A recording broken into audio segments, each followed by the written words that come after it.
It was. But not showing too many drop frames. TJNet.TV. It is 9:30 on the East Coast. We are streaming and we are recording and we are running our bumper, and we have J.D. Wininger standing by in our green room as he joins us at this time every month to share with us, take us on a little trip around the Cross W Ranch, so to speak. And you better be careful where you step out there. More ways than one. Counting it down. Studio 33, Alpha. There we go. I hit that countdown button a little before I should have, but that's okay. Oh, folks, it is always a pleasure. One of the JD is as good as they come, folks. Just a good old boy. And JD has got story after story after story from the Cross W Ranch, and he loves to share them, and he does so on his blog. But tonight, we may have time to get to it, but JD, there's two things on my mind. First of all, you do have an announcement, but also we can't just stay up all night. You have been burning the candle at both ends. So let's start off with why you need to get to bed as soon as possible. Well, let's see. If I can get an hour's sleep in, that'll be only a 23-hour day, Coach. So we'll do that, get an hour's rest, and then get up and work through the night. And that way I can meet my commitments with my clients and things, and stay ahead of schedule with them. And that gives me tomorrow that I can do something fun. And, of course, it's going to be 100 degrees tomorrow, so I don't know how much fun it's going to be working out there painting steel fence post all day tomorrow, scraping and painting. But going to work that project with our youth group from our church. And real excited to get that underway and going. We've worked hard off and on all week just trying to get ready for it. So it's amazing. You know what the wire brush is, with the scraper on the end, Coach. Oh, yeah. The firm steel bristles. We wore out 2 of those this week. So Steel or brass? Just steel. Steel, okay, because those are the good ones. Yeah, and we wore 2 of them out this week, just busting rust and things off of the drill stem pipe that we're fixing to paint. So okay, yeah, it's been a busy week.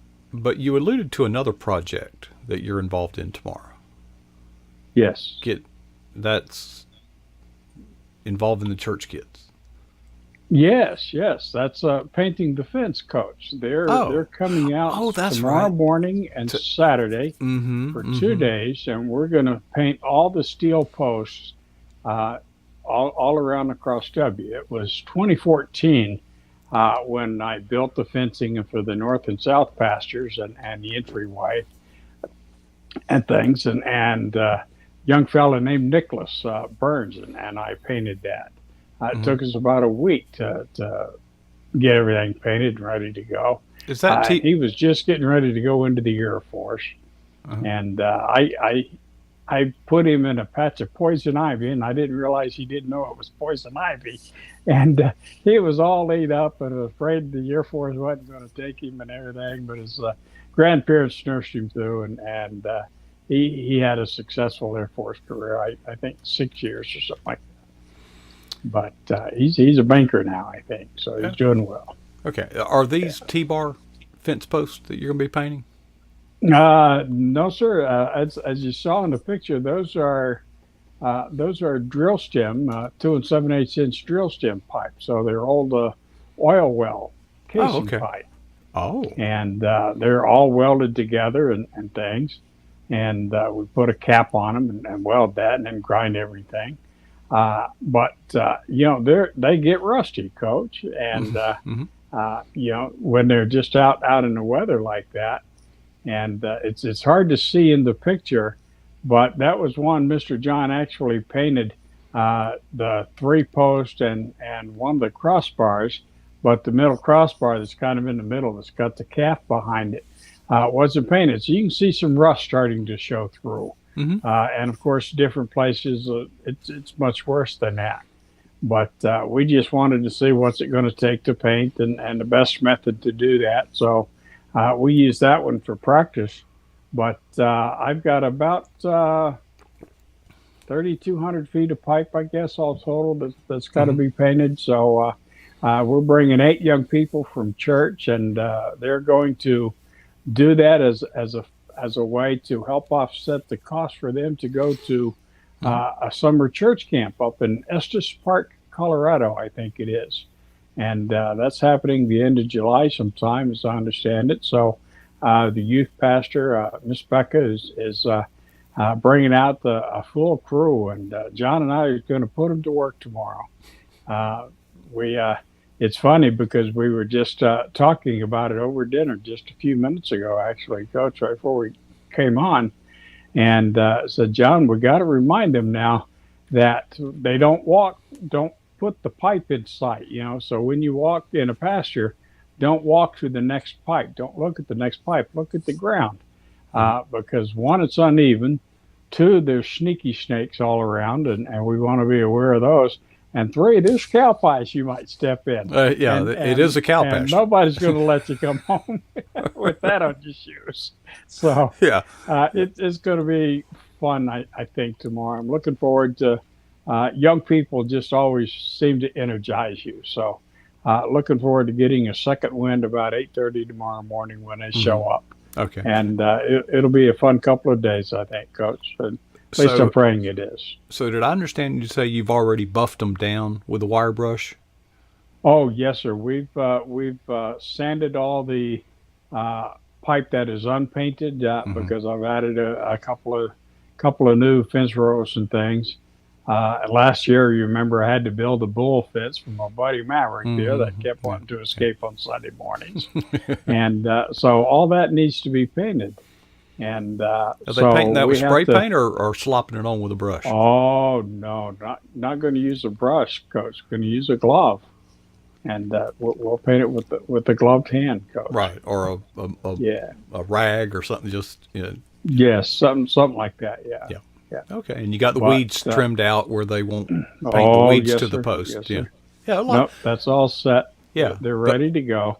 yeah, there's a So, lot of but work that you got have done to. before you can paint it. Yes. So we've done all the brushing and stuff to break all the rust off. Hmm. But you have to kill the rust on that steel pipe. So we had to spray it with the pump sprayer with Hmm. rust killer. And what Rust that killer. does is that kills the rust, but it also seals and primes it. It acts as a primer. My So the wife paint did goes that on, and then the rust won't bubble on some for of the years and ornamental. years. Yeah. Yeah. Yeah. I am familiar with what you're talking about. Yes, sir. The picture that he's referring to, if you go to jdwininger.com, the address is on your screen, and go to his blog. It's easy to find. It's also fun to read, but you can also find the descriptions of the pictures. Now, the picture above me was on his blog last week. We will Yeah. probably get to that if time permits. But JD, you're always so willing and so giving and so generous with your time, both just and pouring into our young people to help them with their summer camp expenses. You And get what you give, Coach. but let's talk about JD advancing himself here for a moment. Well, You made an announcement earlier today. yes, sir. Am I advancing myself? I don't know, Coach. Am I advancing God's kingdom? I sure hope so. But was real excited to make the announcement this afternoon that I am under representation with the Kyle Young Literary Elite Agency, and uh, someone that many of us here at PGA know and love, Pastor Andy Clapp is my new literary agent. Signed with him today, and excited to see where God leads us in this journey. Something that I've always admired about Pastor Andy is he just I call him a truth teller, right? He'll speak his mind, he'll speak his heart, but he'll do it in love. But you know that he's always going to tell you the truth, and you always know where you stand with Pastor Andy. And that was an important facet for me when I can look at, and I have looked at several uh, literary agents around different agencies and things. And there's good and bad there, just like there is in everything, Coach. So after my fast at the first part of this year, you remember I fasted in February, sir. Hmm. And during that fast, I just, God, I'm giving this to you because I've looked and I've exhausted and I've tried this path and that path. And you know, I don't want to drive. You take the wheel for a while, you know, and things are just falling in place and working. Uh, I know Andy's already out there pitching and working on my behalf, and I greatly appreciate that. But an opportunity to learn and grow with Mr. Clapp is very exciting. So looking forward to working with and learning with and from Andy. So we'll see where God takes it, dear Coach. But yeah, I'm now represented, which means that my work can go into larger houses, publishing houses, Hmm. and gives me an avenue into places that I couldn't get to as an independent author. Hmm. So excited about that.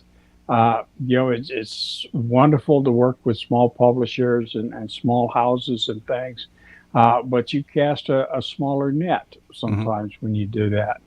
And I felt led, especially with the Praying Farmer series Hmm. that we've talked about here on the program and other works that are in place. I feel led to cast a larger net. Hmm. And that it isn't about book sales and things. It's about making an impact for God's kingdom. Hmm. And I to do that, I need to go where He leads, Coach. So that's what we're trying to do here. Andy seems excited to work with me. I hope he is. I'm certainly very excited to be able to work with him and get to know him even better. So it's going to be a fun next few months, I think, Coach. That was a good answer, a great answer even. But I want to go a little deeper because it's not evident to those that may not know you yet. Uh, JD, you are a full time rancher. You also, I mean, you do a lot of Yes, sir. stuff. But among the other things that you do professionally, is you Yes, sir. write proposals, or you help people with proposals. So the idea of criteria and specifications is Hmm. it's in your DNA. Yes, sir. So my Been doing it for question, about 40 years now. yeah. So you mentioned the fast in February. Uh, Hmm. so I take it by implication or interpolation that this journey started sometime around then and terminated or concluded or Yeah. culminated in Culminated. It's a good culminated word, Coach. uh, today. That's quite a long journey. So I guess my question is, could you elaborate on what was the criteria and why does it take so long to just choose an agent? Uh, Coach, that's a difficult question to answer.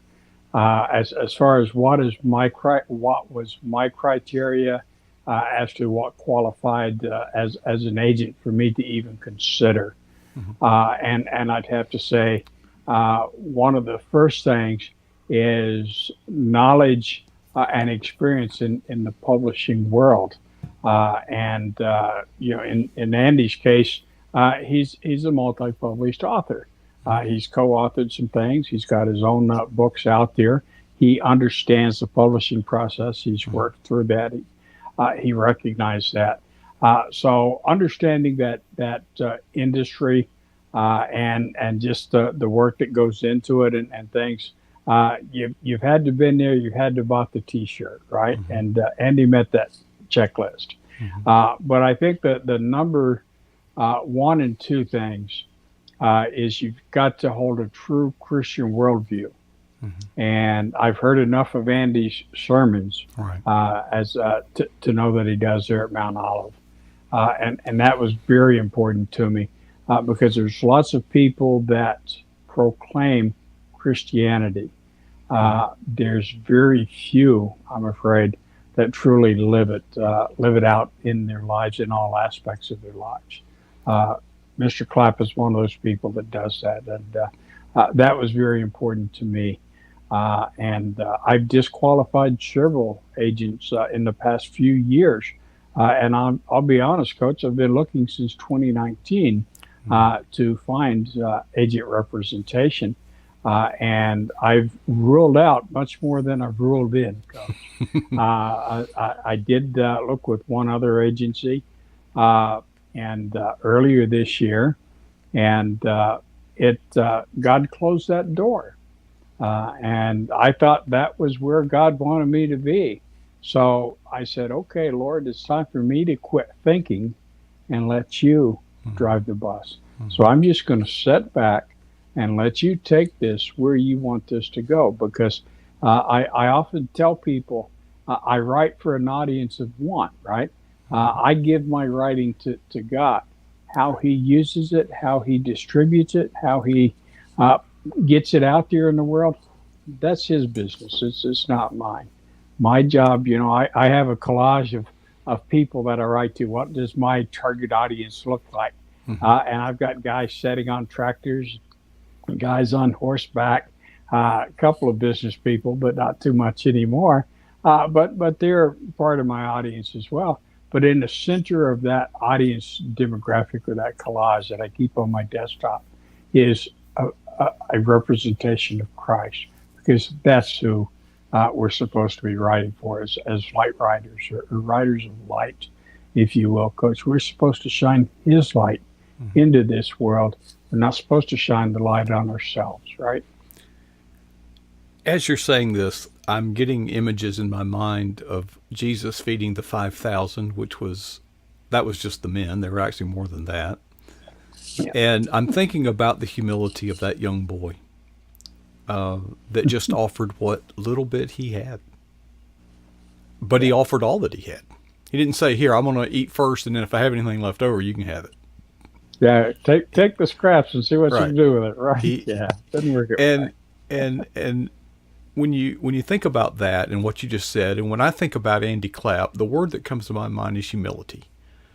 Andy is quite an accomplished person in multiple disciplines. Yes. Not just one. Okay. But I remember when I first met Andy, first time I met him, I honestly thought he was the groundskeeper at the church. Oh my goodness. You can't make this stuff up. No. Because he doesn't dress up, he doesn't flaunt anything. He's just, when I say humble, he's just an ordinary person that is extraordinarily talented, gifted, and skilled, but offers so freely of himself without.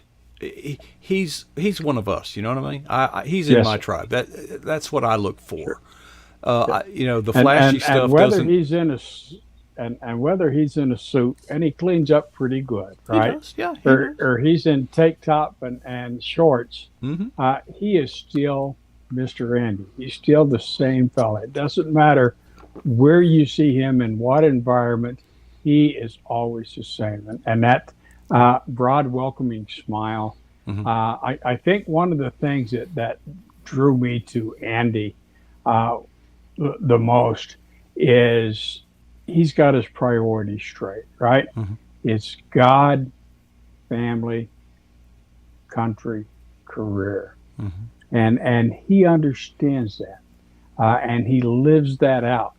You could see, and sometimes, boy, priorities can pull you in lots of different directions. I know I'm getting pulled lots of ways these days. But, when you've got those priorities straight, and 2, 3, and 4 can sometimes jumble, and they have to. They bubble around. But number one stays number one. Keep the main thing, if you will.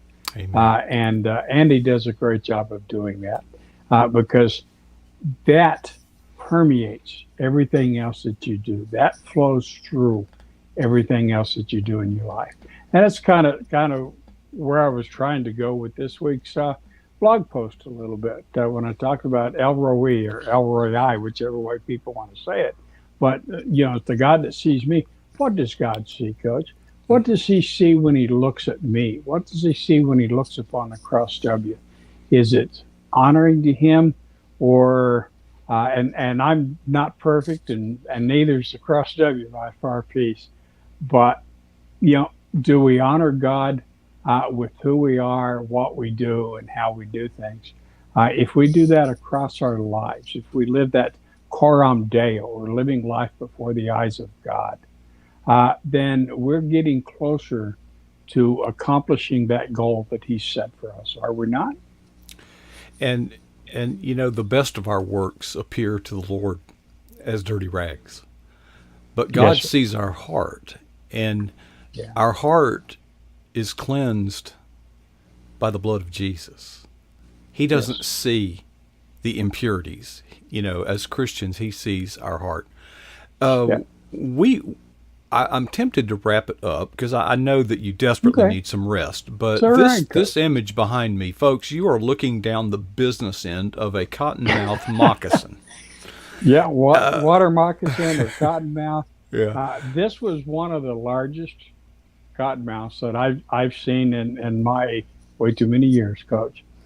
And if I remember my blog post pretty well, I remember the incident pretty well because I'm sitting here on about coffee cup number 8, and it's 3 minutes after 6, and Mr. John, my ranch foreman, calls me, and Mr. Jim, can you come out right away and bring the shotgun? I don't need to hear anything else. I grabbed my I grabbed my governor, right? Smith and Wesson. It has 410 cartridges in it, and I'm out the back door because that's where the muck boots are. I didn't even think to check my muck boots first. I just threw my feet in, and Hmm. I'm going out. We're not going to talk about the rest of the dress right now, Coach. 6:03 in the morning, Wouldn't take but long. I'm out here, and here's Mr. John, and he's staring intently at my truck. And then I see all the little barn kitties are gathered around, and I see them moving and hopping and things. And then I understand why. There's a little over 5.5 foot water moccasin. It had rained almost 2 inches, Hmm. 1.8 inches the night before. How this rascal got out of my pond, made it across the pasture, made it across the backyard, and decided he was going to rest and dry off on my carport underneath my truck. And I'm going, oh, no, I don't think so, Sparky. So I said, John, walk around and get the bow rake. And so we got the bow rake. I got him out because I didn't want to blow a hole in my tire, Coach. I'm a cheapskate. But I got him out and just went bang and blew his head off. And we can talk about that if you want, but there's a reason why I blow their heads off and not just blow them in two. But did that. Threat was resolved. It was taken care of. Okay, let's go get another cup of coffee, John. Actually, I don't need coffee now. My adrenaline was pumping at that point. But we went in, took the snake down to the ditch and threw it, and of course the vultures and buzzards just had a field Hmm. day because that was a lot of snake to eat. Hmm. But it was gone by lunchtime. We looked at lunchtime, and it was Hmm. the headless carcass was completely gone. So they don't waste too much time out here. They're God's cleanup crew. But that was one big snake, Coach. That was an exhilarating morning, shall I say?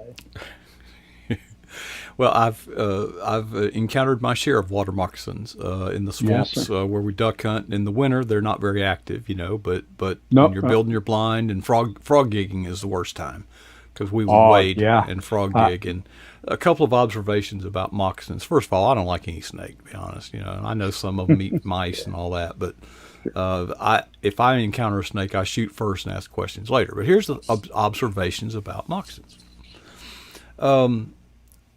Moccasins are thick if you've got a 5-foot moccasin, that thing's going to be about as big as your thigh. Yes. They're kind of Big boy. fat. They're fat. You know what I'm saying? They're Yep. fat. The other defining characteristic of a moccasin is they're aggressive. Now, when you say, "What do you mean?" What I mean is they will pursue you. Yes, sir. Most breeds of snakes, unless they got young, they really are only a threat to you to the extent that you are a threat to them. Right. Yeah. Yeah. But not a moccasin. They'll A moccasin stay away. Mhm. Yeah. Right. Yeah. Most snakes will shy away from you. But when I was frog gigging, we had to do it. We were in pairs, and we had to back to back. Yeah. Because that moccasin will pursue you. He sees your light, and Yep. he'll pursue you. And they're a mean son of a gun, and they smell. They have a terrible odor. Yeah, they sure do. I used to go fishing around these little ponds, and people say, "I can smell a fish bed." It's like, that's not what you smell. You smell a moccasin. That's right. That's You a smell moccasin. lot They of have moccasin, yeah. they have a distinct odor. It's very Yeah. very well, they're odorous. But the spiritual lesson here is vigilance.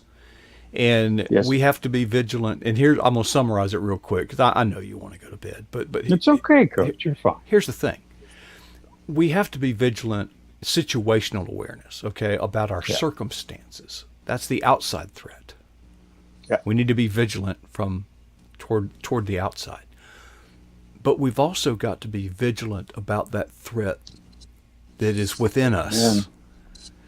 And no matter how vigilant you are, if you're not balanced in that vigilance, you're vulnerable. And our enemy knows our hot buttons, and he's aggressive. He will pursue. And he knows our hot buttons. Vigilance is the message. Folks, that again, that whole thing can be found at jdwininger.com. I'll put that address. I think I put that, Coach, just to wrap up with you. I think I talked about that in my blog post. I said situational awareness is being aware of everything that's going on around you. Spiritual awareness of being everything that's going on within you. It's a good message, folks.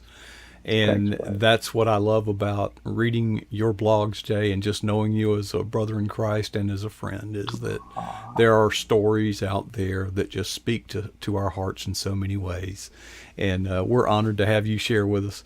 JD, I think I posted one time, sometimes when you think you're tired, you're just not inspired. And you replied, "No, I'm pretty sure I'm tired." I'm pretty sure I'm tired, Coach. Yeah. And you know what, JD? I believe you. You're one of the few that I would accept that.